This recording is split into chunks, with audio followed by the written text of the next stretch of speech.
Assalamu alaikum everyone. How are you all? I hope every one of you is fine. I am here with another lecture. My lecture number is 144 for inter part 1, जिसमें हम लोग unit number 5 atomic structure के बारे में बात कर रहे हैं.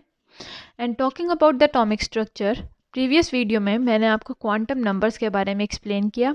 जैसा कि मैंने अपनी प्रीवियस वीडियो में बताया, क्वांटम नंबर का मतलब है ऐसे नंबर्स, ऐसी वैल्यूज़ जो श्रोडिंगर वेव इक्वेशन में न्यूमेरिकल वैल्यूज़ आती हैं, वो वैल्यूज़ जो कि हमें एक इलेक्ट्रॉन को कम्प्लीटली स्पेसिफाई करने में हेल्प करती हैं. इलेक्ट्रॉन का address, complete address of electron जो है, ये क्वांटम नंबर्स हैं. तो क्वांटम नंबर्स मैंने आपको बताया there are 4 different types of quantum numbers, जिसमें प्रिंसिपल क्वांटम नंबर है, एजीम्यूथल क्वांटम नंबर है, मैग्नेटिक क्वांटम नंबर है और स्पिन क्वांटम नंबर है. In my previous video I told you about the principal quantum number, जिसमें हमने Bohr's atomic model को लिया था और उसी को बेस बनाते हुए जो उसमें n है, that was considered as a principal quantum number, जो ना सिर्फ हमें इलेक्ट्रॉन की एनर्जी के बारे में बता रहा है कि उसके एनर्जी लेवल कौन सा है, बल्कि वो हमें ये भी बताता है कि इलेक्ट्रॉन न्यूक्लियस से कितना दूर है. So now we are going to start with the next topic, that is azimuthal quantum number. This azimuthal quantum number, it is identified by a small letter L. इसको आइडेंटिफाई करने के लिए small letter L का इस्तेमाल किया जाता है. And it has already been mentioned. अगर हम लोग बात करते हैं बोहर्स मॉडल की, तो प्रिंसिपल क्वांटम नंबर जो है बोहर्स मॉडल को लेके ही चल रहा है. अगर हम लोग बात करें about the defects of Bohr model, अगर हम बोहर मॉडल में जो डिफेक्ट्स हैं, जो उसमें कमियां हैं, बहुत सारी चीज़ें हैं जो बोहर मॉडल इजीली एक्सप्लेन नहीं कर रहा, अगर हम उनको मद्देनज़र रखें, कौन कौन सी हैं, जैसे कि अगर हम लोग बात करें स्पेक्ट्रोमीटर, जब हम लोग यूज़ करते हैं, स्पेक्ट्रोफोटोमीटर यूज़ करते हैं to find out, to study the spectrometer of the spectrum of the elements, तो उनके अंदर बहुत सारे बिहेवियर ऐसे थे जो कि बोहर मॉडल बिल्कुल भी एक्सप्लेन नहीं कर सकता था. So we are going to take those things, we are going to take that main problem into our consideration. उसमें देखा था कि जब अगर आप एक स्पेक्ट्रल लाइन को लें, ओनली वन स्पेक्ट्रल लाइन, जैसे कि अगर हम कहें सोडियम है, उसने 2 स्पेक्ट्रल लाइंस को प्रोड्यूस किया था, अगर आप इस एक स्पेक्ट्रल लाइन को लेके हाई रिजॉल्विंग पावर के माइक्रोस्कोप में देखें, तो you will see that this line is further divided into closely placed many different lines. अगर नॉर्मल पावर के माइक्रोस्कोप से अगर आप इसको ऑब्जर्व करें, तो आपको एक सिंगल लाइन, यानी टोटली 2 लाइन्स ही नज़र आएंगी, सिंगल लाइन है ये वाली.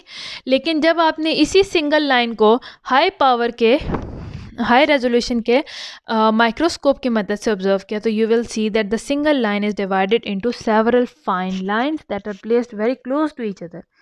सो बोहर के एटॉमिक मॉडल को अगर हम देखें, he was unable to explain this behaviour of the spectral line. उनका जो मॉडल था वो इस चीज़ को एक्सप्लेन नहीं था कर रहा कि क्या वजह हो सकती है कि इस तरह से स्पेक्ट्रल लाइंस शो होती हैं.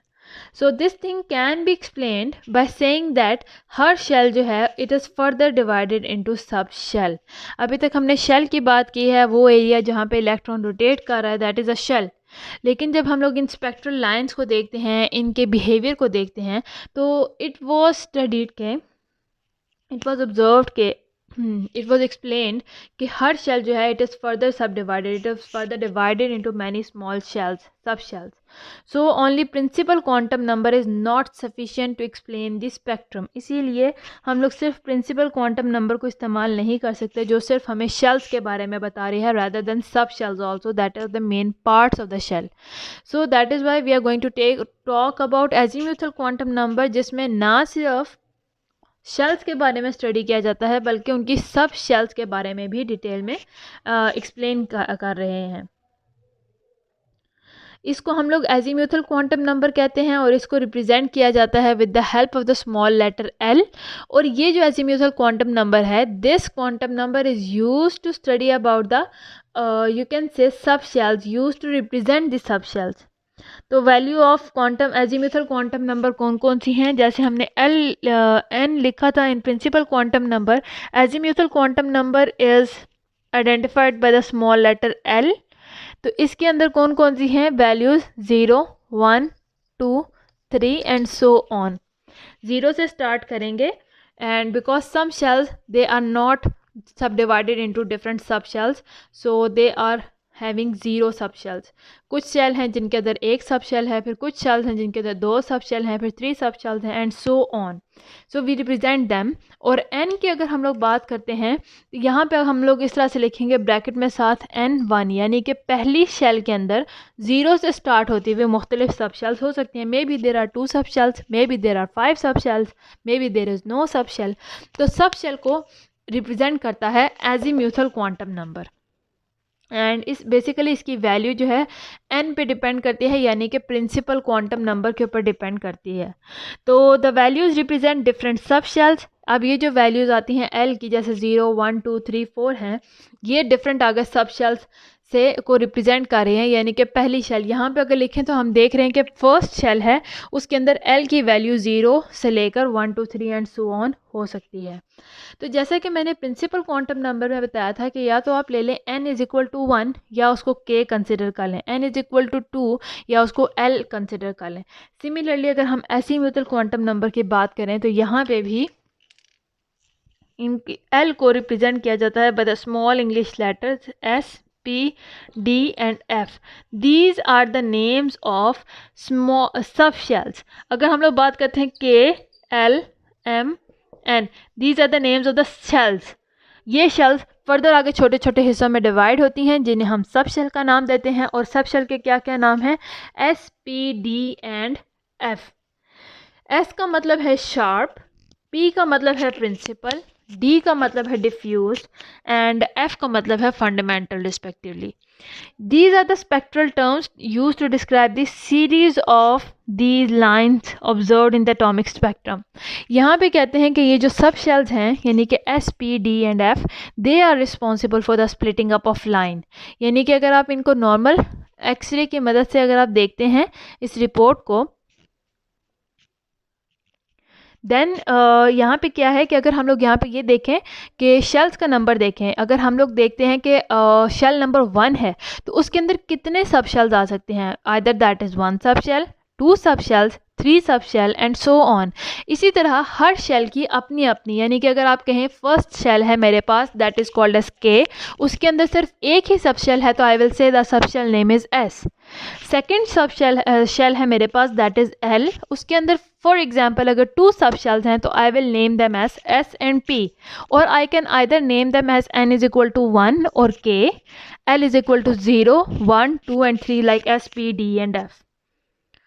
So the value of the azimuthal quantum number, it always starts with 0. जैसा कि मैंने आपको प्रिंसिपल क्वांटम नंबर की बात बताई थी कि that always starts with 1, that is a zero non-zero number. तो और वो हमेशा पॉजिटिव होते हैं. अगर हम लोग बात करते हैं सब शेल्स की, एजीम्यूथल क्वांटम नंबर की, तो इसके अंदर जो सब शेल्स हैं they are starting from the 0. Uh sub shell may have different shapes depending upon the value of L. Sub shell जो हैं ये एस, पी, डी और एफ डिपेंड करता है एल की क्या वैल्यू होगी, कितनी सब शेल्स होंगी, उस हिसाब से सब शेल की डिफरेंट शेप्स हो सकती हैं. शेप्स स्फेरिकल मतलब गोल दायरे में, डम्बल की तरह से उसकी शेप हो सकती है, और उसके अलावा कॉम्प्लिकेटेड शेप्स मुख्तलिफ़ किस्म की हैं जो कि सब शेल्स की वजह से बनती हैं. So the value of L it is related to the shape of sub shell as follows. जैसे कि आप यहाँ पे देखें, जब L is equal to 0,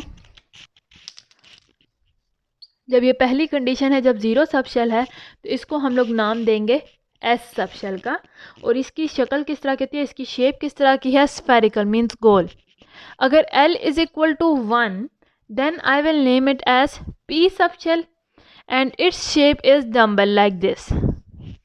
And if L is equal to 2, it means that it is D subshell. It has a complicated shape. So now we are going to study. अभी आपको मैंने बता दिया about the principal quantum number and the azimuthal quantum number. Principal quantum number जो है वो explain करता है about the shells that are present inside the atom और जिसके अंदर electrons present होंगे, और azimuthal quantum number further उन shells को आगे सब shells में convert करता है, क्योंकि ये azimuthal number है, quantum number है जो कि explain करता है why the spectrum या spectral lines they further split up into smaller lines या fine lines when they are observed through the high resolving power. high resolving high power you can say microscope. Now we are going to study about the relationship between the principal and azimuthal quantum number. हमने principal को separately देख लिया है, azimuthal को separately देख लिया है. Now when we look at the relation between the two, let's see what will happen. So अगर हम लोग बात करते हैं n is equal to 1, n is equal to 1 का मतलब है कि पहली शेल है जो कि न्यूक्लियस के बिल्कुल क्लोज है, न्यूक्लियस के बाद सबसे पहली शेल है ये. इसका अगर हम लोग नाम देखें तो it is also called as K shell. Either you can identify it as n is equal to 1 या फिर आप इसको आइडेंटिफाई कर लें K shell के तौर पे. यहाँ पे अगर हम लोग azimuthal, this is the principal quantum number, azimuthal quantum number को देखें, here L is equal to 0. 0 का मतलब क्या था, जैसा कि मैंने बताया कि its sub shell name is S sub shell. जब 0 है तो इसका मतलब एस सब शेल है. S sub shell is round in structure, यानी कि स्फेरिकल होता है स्ट्रक्चर में. और क्योंकि ये n इज़ इक्वल टू 1 है, पहले हम जब इसको ओवरऑल रिप्रेजेंट करना चाहते हैं कि मैं पहले शेल की पहली सब शेल को देख रही हूँ, तो I will write it as 1s, यानी कि पहला शेल है एंड s उसका सब शेल है. सिमिलरली अगर मूव ऑन करते हैं n इज़ इक्वल टू 2 पे, यानी कि सेकेंड शेल है after the nucleus there is one first shell. उसके बाद जब सेकेंड शेल पे हम आए तो उस शेल को हम लोग नाम देते हैं L shell. It's the shell name is L. यहाँ पे अगर हम लोग देखें सब शेल्स को तो यहाँ पे 2 सब शेल्स प्रेजेंट हैं. कौन कौन सी हैं? L is equal to 0 and L is equal to 1. 2 मुख्तलिफ़ किस्म की सब शेल्स यहाँ पे प्रेजेंट हैं, एक 0 और एक 1 नंबर की. 0 वाली को हम लोग कहते हैं S और 1 वाले को हम लोग कहते हैं P. तो how we will write it? We will write it as 2S and 2P. यहाँ पे जो 2 है it is representing about the shell number, यानी this 2 and this S and P they are turn by turn. क्योंकि ये separate सब shells हैं इसीलिए हम इनको सेपरेट रखेंगे, not with each other. So now it is called as 2S and 2P. ये यहाँ पे 2 सब शेल्स हैं, एक S और एक P in the second orbital. इसी तरह अगर हम लोग देखें n इज़ इक्वल टू 3, इसको हम लोग कहते हैं M शेल. यहाँ पे अगर हम लोग देखें सब शेल्स को, यहाँ पे 3 सब शेल्स हैं, L is equal to 0, L is equal to 1 and L is equal to 2. इनके अगर हम लोग नेम्स देखें S, P एंड D, जो 2 है सब शेल उसको D का नाम देते हैं. तो यहाँ पे अब हम जब इनके नेम्स मेंशन करेंगे that will be 3S. This is the first subshell of 3 orbital. 3p, this is the second subshell of 3p or 3 orbital, and 3d, this is the third subshell of 3 orbital. इसी तरह अगर हम लोग next पे चलते हैं, when n is equal to 4, इसको हम लोग नाम देते हैं n शेल का ओवरऑल. और अगर हम लोग इसके अंदर सब शेल्स को देखें तो इसके अंदर 4 सब शेल्स हैं, L is equal to 0, L is equal to 1, L is equal to 2 and L is equal to 3. तो नाम क्या देंगे? S, P, D and F. तो जब इनका नेम्स लिखेंगे हम किस तरह से लिखेंगे? 4S, 4P, 4D and 4F. This is how we represent them. अगर हम लोग बात करते हैं इन 1S and 2S, now you can see how we can name them. हम किस तरह से इनको नेम दे सकते हैं, जिसमें हम लोग ये भी मेंशन कर देते हैं शेल नंबर कौन सा है और साथ में ये भी मेंशन कर दिया जाता है एक ही नाम में कि सब शेल कौन सी है. इसमें देख लें अगर L इज इक्वल टू 0 है, यहाँ पे एक लिमिट है हर सब शेल की. यहाँ पे अगर हम लोग शेल्स की बात करें इनमें हम लोग लिमिट डिफ़ाइन नहीं करते, पर अगर हम लोग इन सब शेल्स की डिफ़ाइन करें तो इनमें एक लिमिट है कि इनके अंदर मैक्सिमम इलेक्ट्रॉन्स इतने आ सकते हैं. फॉर एग्जांपल अगर हम लोग बात करते हैं S सब शेल की, S सब शेल में ज़्यादा से ज़्यादा मैक्सिमम सिर्फ 2 इलेक्ट्रॉन्स आ सकते हैं. 2 इलेक्ट्रॉन्स आएंगे, ये फिल हो जाएगी, मज़ीद थर्ड इलेक्ट्रॉन इसके अंदर जगह नहीं बना सकता. इसी तरह अगर मैं बात करूँ P ऑर्बिटल की, तो P सब शेल में मैक्सिमम 6 इलेक्ट्रॉन्स आ सकते हैं, नॉट मोर देन 6. इसी तरह अगर D की बात करें, D में मैक्सिमम 10 और F की बात करें, F में मैक्सिमम 14 शेल्स जो इलेक्ट्रॉन्स हैं वो आ सकते हैं in these sub shells. So these sub shells they have the maximum capacity कि इसके अंदर इतने मैक्सिमम इलेक्ट्रॉन्स आ सकते हैं. लाइक S के अंदर 2, P के अंदर 6, D के अंदर 10 और F के अंदर 14. इनसे ज़्यादा नहीं। जब एक दफ़ा एस फिल अप हो जाती है तो हम नेक्स्ट शेल में या फिर नेक्स्ट सब शेल में मूव कर जाते हैं। फॉर एग्ज़ाम्पल अगर हम यहाँ पे बात करें, अगर मेरे पास totally you can say 30 electrons थे for example, now I want to adjust them in these subshells. I will start with 4s, मैं सबसे lowest level के साथ स्टार्ट करूँगी, so it will be 2, क्योंकि s के अंदर मैक्सिमम 2 इलेक्ट्रॉन्स आ सकते हैं।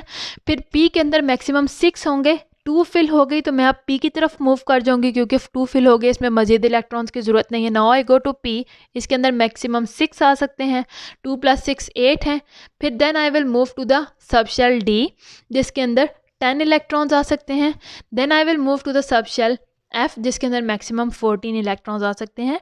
तो अगर इलेक्ट्रॉन्स कम पड़ जाएं, for example if there are only 1 और 2 इलेक्ट्रॉन्स, तो जिस सबशेल पे आपके इलेक्ट्रॉन्स खत्म हो जाएं, no need to move forward, no need to move on the higher subshell. आपका इलेक्ट्रॉन्स फिनिश हो गए, so you will stop counting the electrons, or you will stop putting their values. So this was all about the azimuthal quantum number. उम्मीद है आपको आज का lecture समझ आया हो। अगर यहाँ तक कोई भी प्रॉब्लम है तो you can tell me in the comment section. I am here to help you out and see you soon in my next video. Till then, अल्लाह हाफिज़।